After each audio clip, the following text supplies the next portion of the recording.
Kami dari Nurani 98 dan ini teman-teman semua, saya bersama teman-teman ada Rangkuti, Antonio Danar, ada Wakil Kamal dan Praras Tejo, Lugbowo dan lain-lain.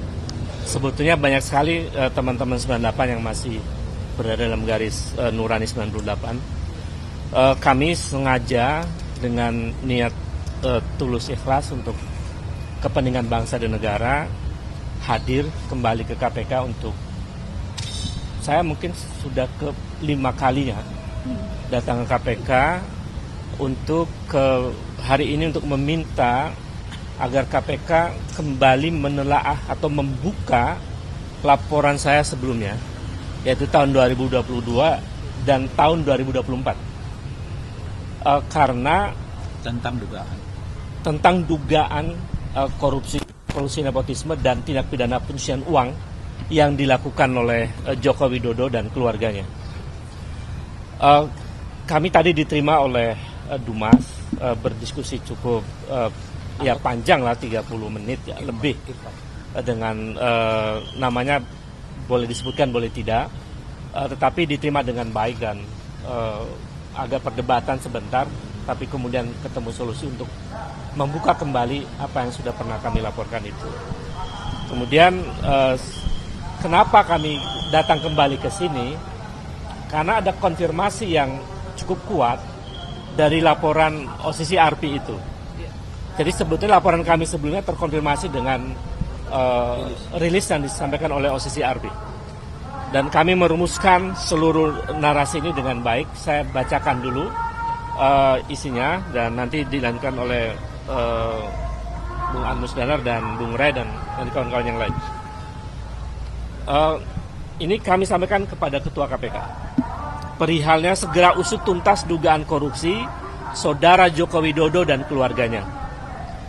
Sebagaimana termaktub dalam Undang Dasar 45, bahwa setiap warga negara memiliki kedudukan yang sama dalam hukum dan pemerintahan, sesuai dengan pasal 27 ayat 1 Undang Dasar 45.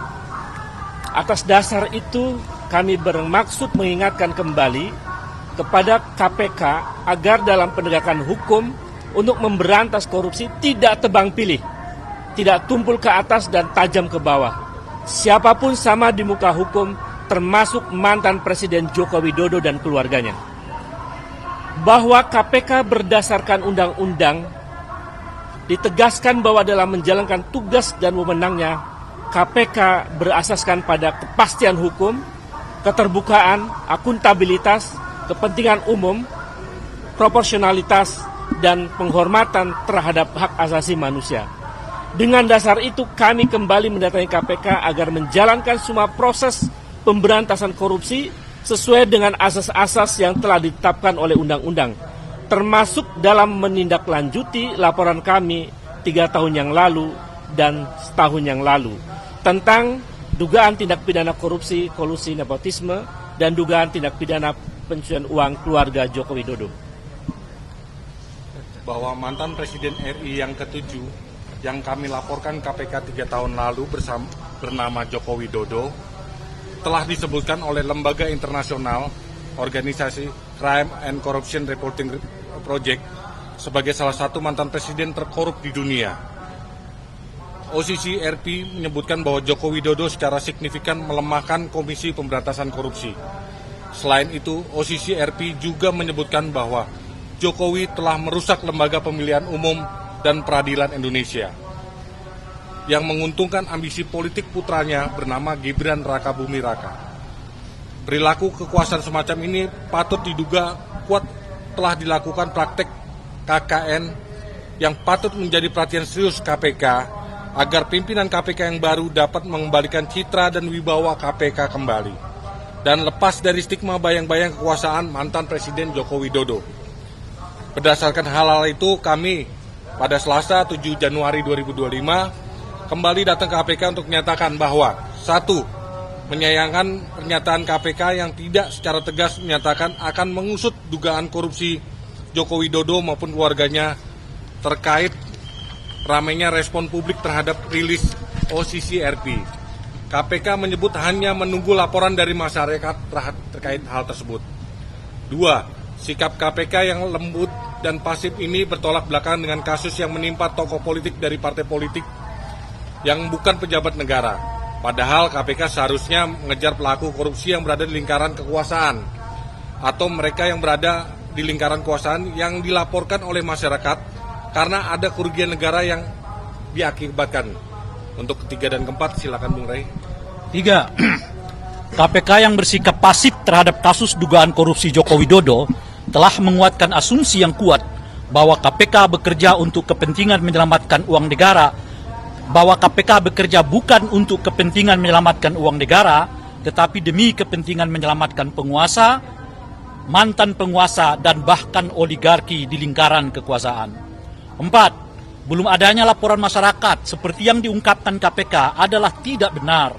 Sebab kawan kami aktivis Nurani 98, tadi sudah disebutkan tahun 2022 dan 2023 yang 4 yang lalu, telah pernah melaporkan dugaan KKN dan tindak pidana pencucian uang yang dilakukan oleh keluarga Joko Widodo ke KPK pada tanggal 10 Januari 2022 dan laporan dugaan gratifikasi dan atau suap berupa penggunaan jet pribadi mewah oleh putranya yang bernama Kaisang. Selain itu, ada juga laporan dari TPDI pada tanggal 23 Oktober 2024. Disebutkan pula bahwa dalam persidangan mantan Gubernur Maluku Utara juga muncul istilah blok Medan yang disinyalir terkait dengan keluarga Joko Widodo. Jadi, KPK minta laporan seperti apa lagi padahal sudah banyak yang melaporkan Joko Widodo dan keluarganya khususnya kepada KPK.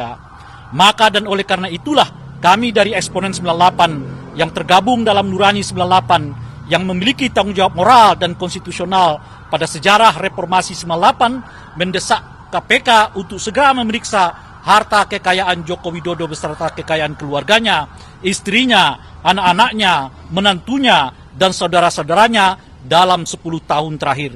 Sebab rilis OCCRP itu dengan tegas mensiratkan banyaknya warga negara Indonesia dan dunia yang memberi perhatian atas seluk-beluk dan asal-usul kekayaan Joko Widodo dan keluarganya yang sangat fantastis.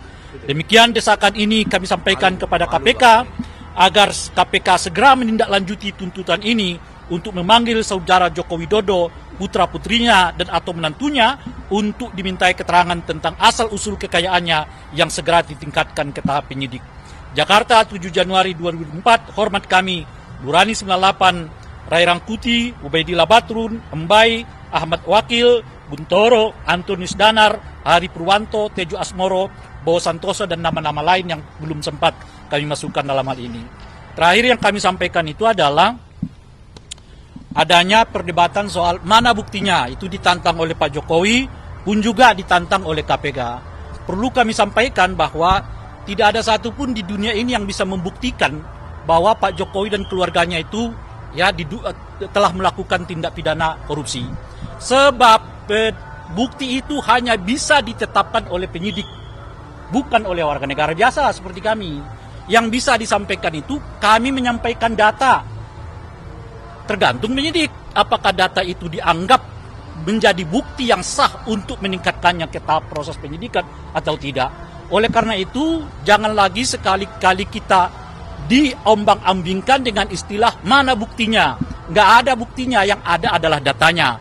Kalau ditanya ada datanya, sudah kita serahkan dulu tahun 2022 ke KPK, 2004 lalu ke KPK, baik oleh Nurani 98 maupun oleh organisasi masyarakat yang lain.